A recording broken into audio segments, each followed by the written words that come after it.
Hey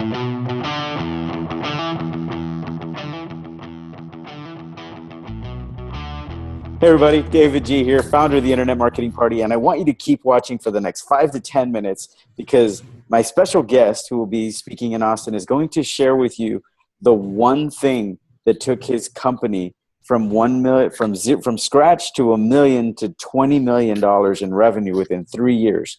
And it's a thing that I know you've heard about, but I don't want to steal his thunder. So with that, I want to introduce you to a friend of mine who is now local to Austin.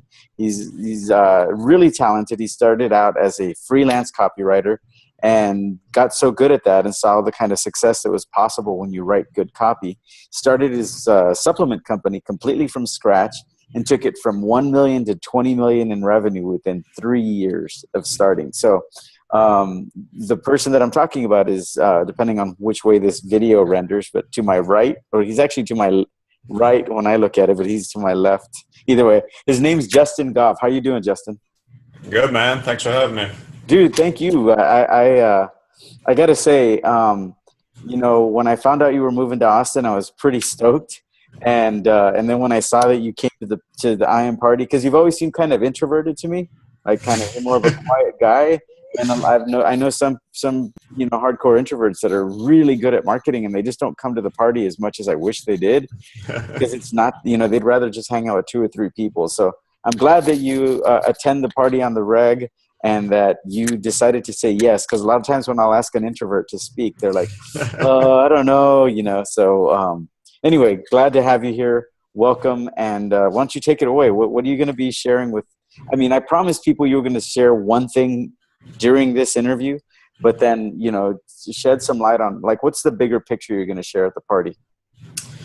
So like I said, I specialize really in getting new customers.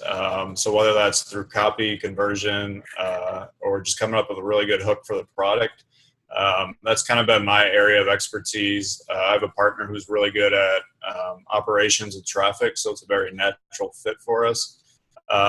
So kind of what I'm going to probably talk about is how we took our business, like I said, from around 1 million to over 20 million in 3 years. And that was mainly on the strength of getting one really good front end offer.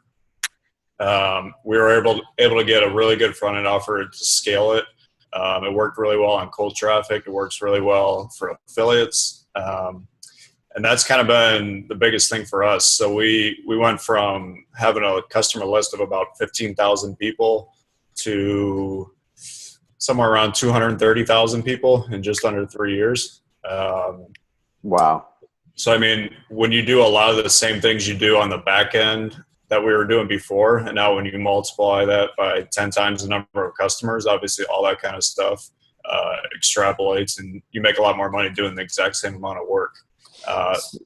So on the one hand, that's, that information is, you could look at it as like, well, somebody could be watching right now going, of course I know I need to have a front end offer converting.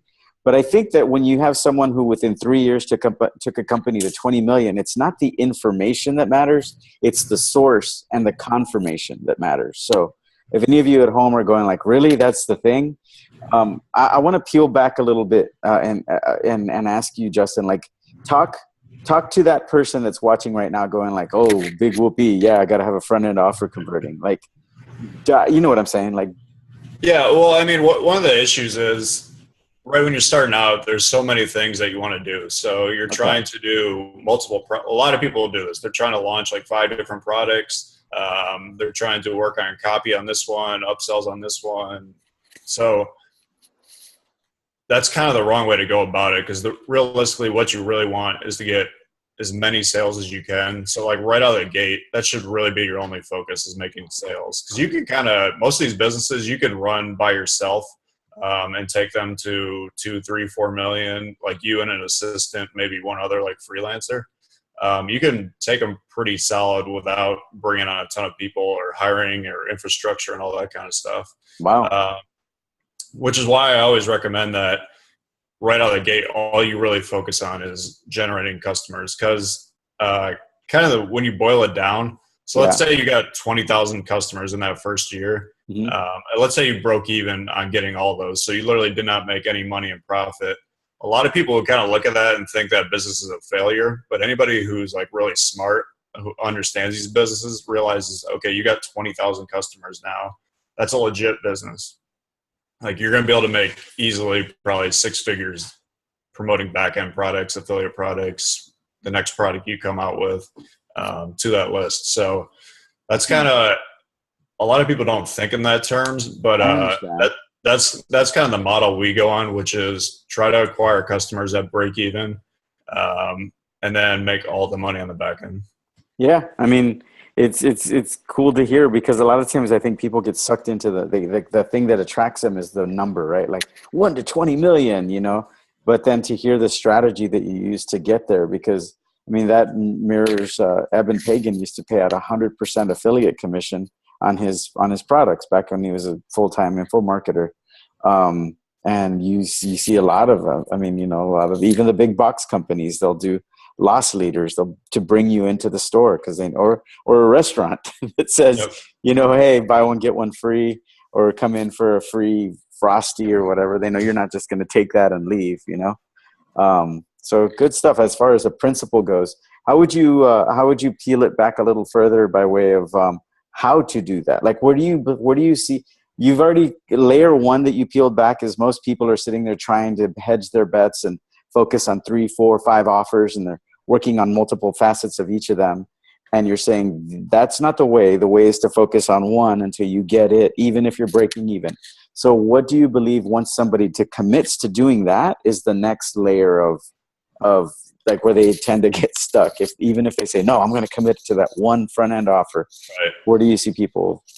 So, I mean, the next thing would obviously be to figure out exactly what the front end offer you want is. And a lot of people actually don't give a lot of thought to this. And if you're going to make all your money on the back end, you actually need to get a lot of thought to this, because the different customers you bring in based on the front end is going to affect how they perform on the back end. So an example, Agora Health, who's like probably one of the biggest health companies there is. Yeah. They know that customers that come in through the newsletter, which they sell, which is like a year-long newsletter subscription, are worth a lot more than customers that come in through any other method for them. So in their terms, that's a very smart idea to get customers to come in through that. We use a supplement as a front end because we sell a lot of supplements on the back end. And for us, the supplement so far has been kind of the best front end, because you're getting a supplement buyer. So it makes sense that when you sell them supplements on the back end, they're going to be more apt to buy supplements. Whereas like, let's say if your front end offer was a cookbook, that's a different type of mindset and a different type of buyer than someone who buys a supplement. So, I mean, you kind of got to give a lot of thought to what you're offering on the front end, and whether that's actually really congruent with what you want to sell them on the back end. Okay, so it's really a lot more strategy work, and like it's a lot more thought work, and then like coordination. It's almost like I almost get an image of putting together a really complex Lego puzzle. Like you don't just start working on it; you separate things out. And I've never been a big Lego guy. I don't know why I use that, but I think you know what I mean. Like it's a multi-step project, and you've got to think it out instead of just diving in, like building a building or something, like a commercial building.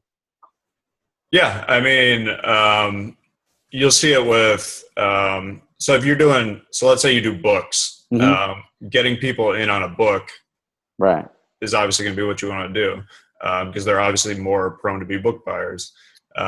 So one thing, like we noticed with our list, most of the people that buy supplements, if we promote books to them, they don't sell anywhere near as well as like physical products. So not even just supplements, but like water filters and air purifier, like anything that's like a real physical product sells great to them.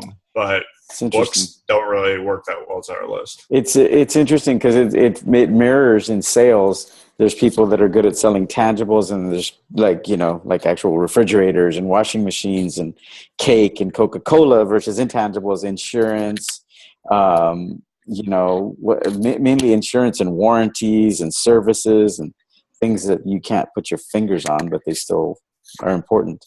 So that's cool. I mean, it's a different thing that you're talking about, but I always like to find the analogies and the mirrors. And Yeah, I mean, so if you think about, so like the weight loss market, everybody's familiar with weight loss. It's kind of the easiest example. In the weight loss market, you have millions and millions of people obviously want to lose weight. There's people that buy diet books, and that's all they really buy. So they'll have a whole shelf full of 7 or 8 diets that they've tried over the last 20 years. There's people that only go to Weight Watchers meetings or some other type of meeting. Like that's their thing is meetings. There's people that only buy supplements, like supplements and pills and herbs and whatever. That's kind of their thing. Then you have people who buy, are more on the fitness end of weight loss. So all they do is CrossFit or buy P90X and whatever. So, I mean, in every kind of category, there's these little smaller sectors, and a lot of people kind of tend to stay in their lane. That's really cool. And I think I'm glad that you portioned it out that way, no pun intended, because of like that's where my brain was going I find that I work best whenever I can catalog the boundaries of an arena, of a marketplace, and just be like, oh, this is, these are the book buyers versus the supplement buyers, then you're like, oh, well, which one resonates the most with me? Because I think what you're really saying is a lot of times people don't succeed in business because they don't think about their business strategically or holistically enough. And if they did and identified what the lanes are and what resonates the most with them and what they have the most facility with at creating and marketing, then they're just going to go with the current. They're using the existing streams. That's cool. It's a distinction I'm making even as you explain it. So yeah, that's good stuff, man. So what would you say would be the 2 or 3 things that if someone comes to the party, they're going to walk away with? Like, you're like, look, if you come listen to my talk and you don't get this, you should probably just stop. So I'm going to kind of talk about our process for doing this and what I've kind of figured out is kind of the easiest way to do this. And what I've seen kind of which makes like the biggest difference. So like kind of the process we buy a ton of emails. So we'll buy emails and newsletters. And then once everything starts working with email, we'll like roll the same thing out to affiliates. Our process is pretty simple. It goes from email to the sales page. And then we have obviously like multiple upsells. I'm going to kind of break down like the most important parts of that, show you how to do the email on the front end, how to write good copy for the actual offer. And then we put a lot of focus on the first upsell because I think if you wanted to break everything down to the 80-20 rule, the email that it goes from to the lander to the first upsell is the entire game. Everything else, you can do other stuff that obviously brings in a lot of money, but kind of right out of the gate to get started, those are kind of like the 3 main things you want to focus on. Nice. Cool. Then you're just you're gonna drill deeper and line all that up, map all that out for folks. But that kind of begs the question, because I know you're all about focus and you're steeped in your business. If I'm watching at home, and quite frankly, even I'm thinking to myself, as I didn't ask you this as a friend, like what's your bigger driver for doing this? Because I mean, you're giving away information that people could pay $10, $20, $30,000 for consulting because it's proven, and here you're just giving it away. And like, are you trying? What's your thing? Is it just a pure give back? Are you looking for consulting clients? Do you want to attract affiliates? Like, I'm just completely. I mean, if we got affiliates out of it, good affiliates, that's great. I don't really do consulting anymore. I just don't have the time. It's really not worth the money compared to growing our own business. Right. But yeah, I mean, a lot of what I'm going to talk about is not really any secret because you could go and watch what we do. You could go and watch what Agora does. You could go and watch what the top ClickBank people do. Right. A lot of people don't understand how important each aspect is and kind of how they all work together. So like I said, a lot of what we do, you could see in plain sight, but a lot of people just don't grasp like how important each section is. So that's kind of what I wanted to break down. Seems to me like it's turning data into information. Right. Yeah. I mean, so like when we launch a new product, that's exactly the way we look at it. As long as it's making sales right out of the gate, and there's some kind of traction there, Mm-hmm. then that gives us, we know that there's something there, because we know we can bump the conversion rate by making the email better, making the subject better, making the copy, the everything. I dig it. Yeah.